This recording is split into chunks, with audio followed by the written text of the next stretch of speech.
dealt with by the IEBC and its chairman. I will address you on only issue number 8, and I will try and avoid rehashing what the IEBC and its chairman addressed you, in my humble view, very effectively.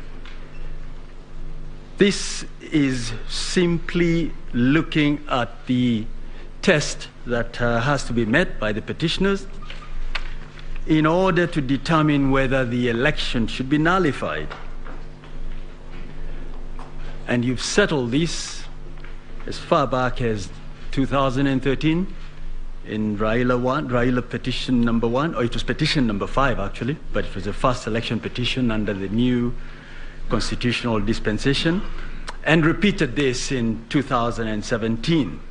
The long and short of it is that the question you must ask is whether it has been demonstrated that the election was conducted so badly that it was not substantially in accordance with the law relating to elections, in this case the Elections Act in Articles 81 and 86. The burden is squarely on the petitioners to demonstrate indeed this is the case. The word used by Section 83 is magnitude, of such magnitude, really. It is not enough to demonstrate there were irregularities. It is not enough to show that there was a breach of the law. But it has to go beyond that to show that it affected the outcome. Has that been done? I'm not going to take you through the multiple allegations of irregularities and breaches of the law. But I've tried to look at these petitions, the 7 surviving ones, and I think there are approximately 46 allegations of breaches of the law and irregularities. This is a classic case of throwing everything other than the kitchen sink at your opponent. There are a lot of overlaps, but by and large, everything that could be said has been said. And I'll come back to this. The kitchen sink did show up a little later. But I don't want to walk you through all of these allegations. Let's just look at a few of these. It's alleged that there has been an infiltration of the IEBC system. I'm not going to rehash what Mr. Mahatamane so well explained to you. But I think these petitions are an invitation to this court to lay down the law. It's one of your jobs. That it's not enough to show up here and throw things out there and say, we hope some of it will stick. No. People must be held to account. They must be told, show us where the evidence is. And indeed, this is what Rule 9 of the Supreme Court Presidential Election Rules requires, that when a petitioner presents a petition, they will also furnish evidence. Has that been done? In my humble submission, no. This evidence of infiltration, in the first instance, was put in various affidavits. John Mark Githongo, you've been told about how he recanted this. There were allegations in various other affidavits. And what happened then? There was a robust response from the referee, the IEBC, and the first respondent. And then what do we have? We have a second burst of alleged evidence in the nature of an affidavit by George Njoroge. And we are not even, we did want to start playing games by saying this evidence should have come at the start, as the rules require. So this case keeps being panel beaten as we move along.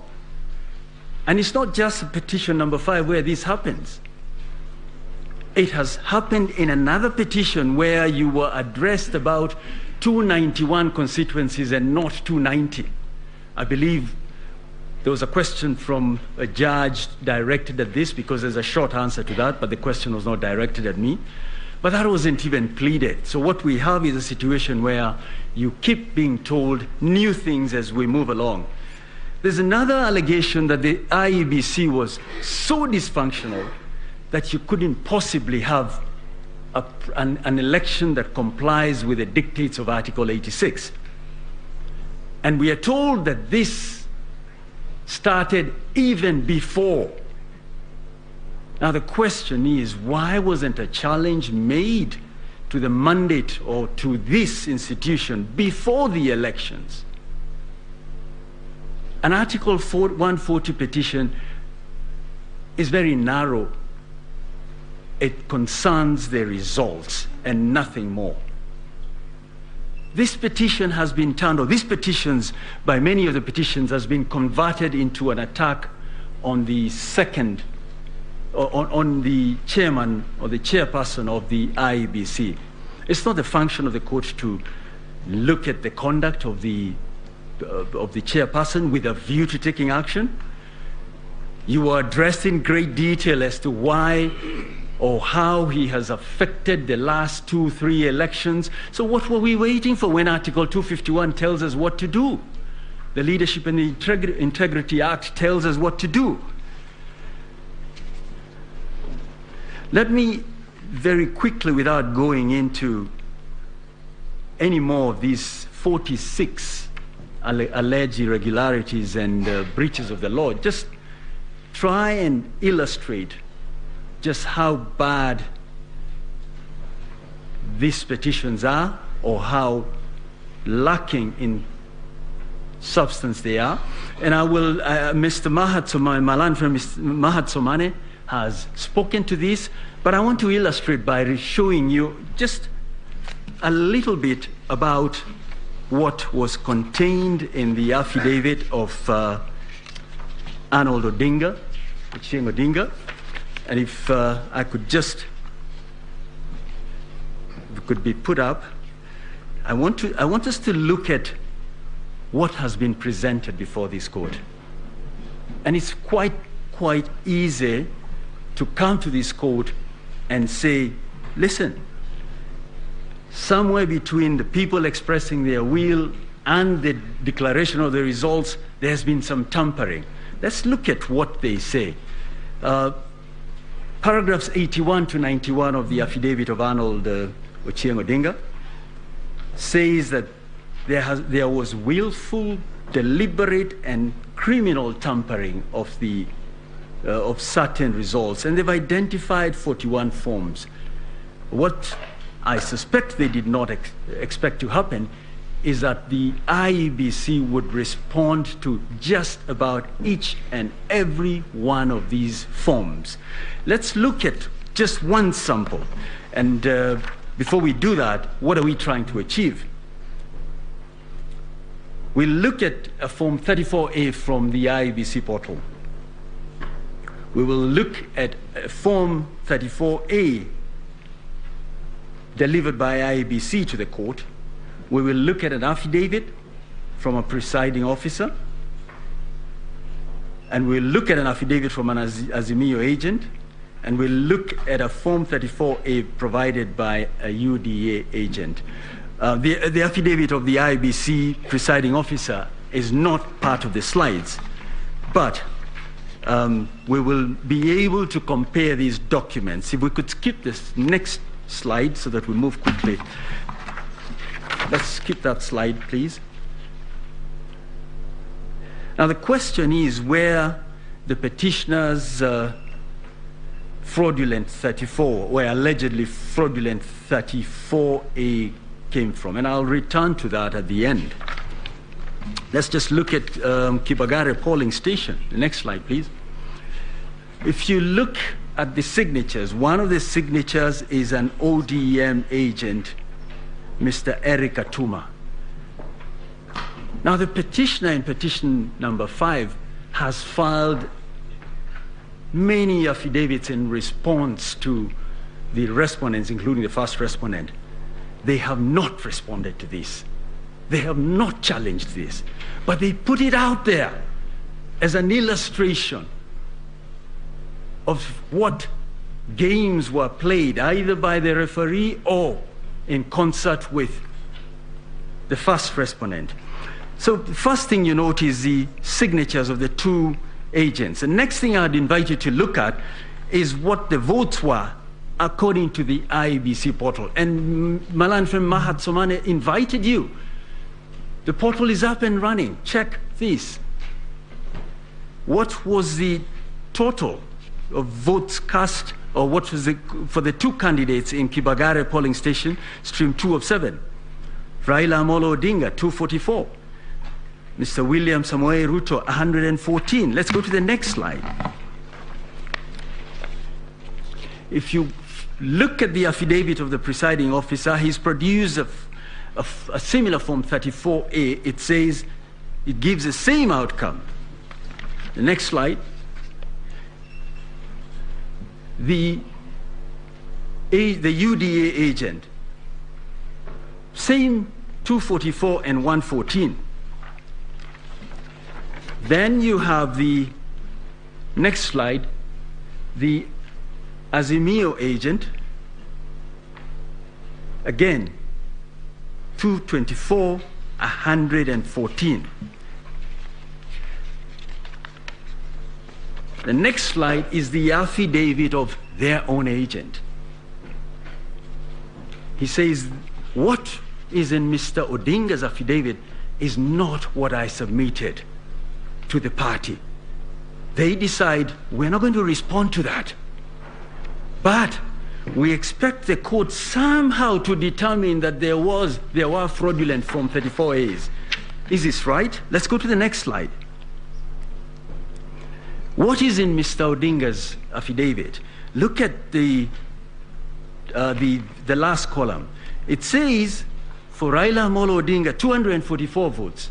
For Mr. William Samoei Ruto, 38. What happened to the other votes? Something is fundamentally wrong. And this is just one document. We have filed other affidavits which illustrate what happened here. Let's look at the next slide. The law requires the IEBC to deliver certain forms. I'd invite the court to look at the form for this particular location, this particular polling station, and see whether what has been set out in Mr. Odinga's affidavit is correct. Let's go to the last slide. What then are we telling you? The numbers between the IEBC portal, the IEBC presiding officer, the UDA agent, the Azimio agent, and the Form 34A from Bomas are all aligned. Question we must ask is, where did the form that is presented by Mr. Odinga come from? Arnold Odinga, so that we do not mix up names.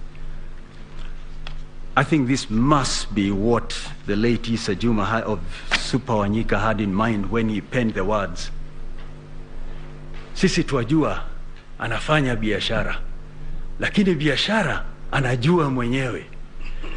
Only Mr. Odinga can tell us where this came from. And the other 40, they are not part of what was actually the product of the people expressing their will. So, in a nutshell, even without trying to demonstrate to you how the other irregularities and alleged infringements of the law have not affected the law, the petitioners fall far short of what is expected. But let me look at one or two things, because one of the things that has really featured a lot, and I'm going to try and avoid rehashing what has been said by the other lawyers, is that the commissioners have a significant role, that what 138(3)(c) means is that the commissioners, the 7 men and women, have to be involved in the exercise that is to be undertaken. With respect, this submission is skewed by a failure to interpret the Constitution correctly. I think it's long been settled that the Constitution, the interpretation of the Constitution, looks both at the text and the context.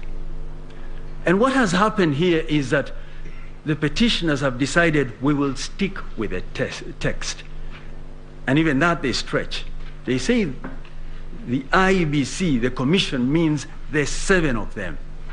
With respect, that's an invitation to the Supreme Court to, through the back door, overturn what Maina Kiai said, which is that you start at the lowest level and cascade things, but it is not the job of 7 men and women. Let's look at the 7 commissioners a little more, and in particular the 4 who it is said should lead to the conclusion that the election was not conducted in accordance with the Constitution. They were on board with every other commissioner. They spoke with one voice until about 3 p.m. on the 15th of August. Then they had their Damascus moment and made it to Serena. They changed their position. If you look at the affidavit of Samuel Gidai, look at the clips of the 4 commissioners announcing the results. But you were told here yesterday they were being given pieces of paper to read out numbers. Is this believable? But we were told by another speaker, another advocate, that these men and women were vetted by the National Assembly. They are therefore very serious citizens who correctly undertake a very important function, the running of elections. But they say they did not participate in this. In determining who to believe, look at the context. Look at the whole series of events from when the nomination took place, when the ballot papers were printed, including the supervision that they undertook, and determine whether these 4 commissioners are to be believed. Mr. Njenga, for I think the 7th respondent, argues they are here not to support either side, but to discharge their duty under the Constitution. But they did file a response. They started off by filing affidavits to set out the evidence. There's no property in a witness. They didn't stop there. On the 26th of August, they decided we will appoint another lawyer on behalf of the IEBC who is in effect going to admit the alleged infringements. This is where you apply the duck test. If it looks like a duck, if it swims like a duck, if it quacks like a duck, it must be a duck.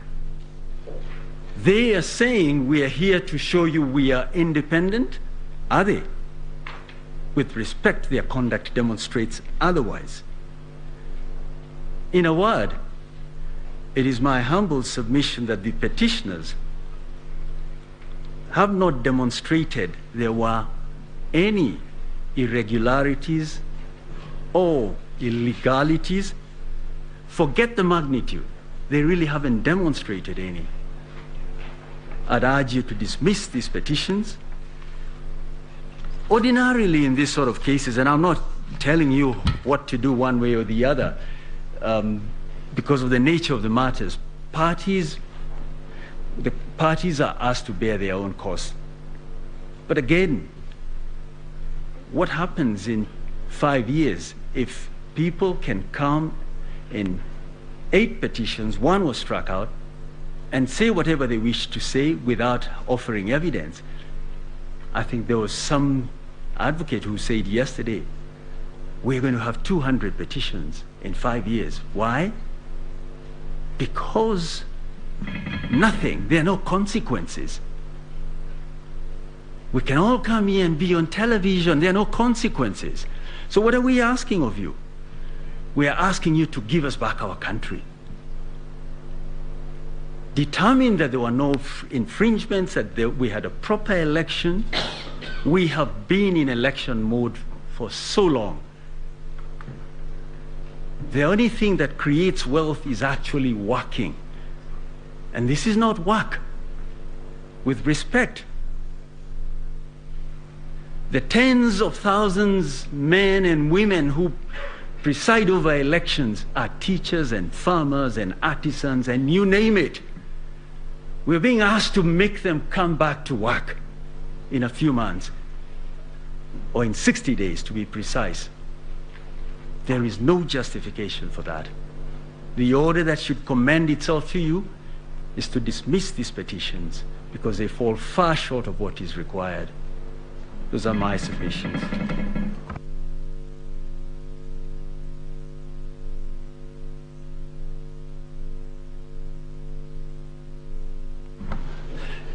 Mr. Kioko Kilukumi will now address you on the 9th issue.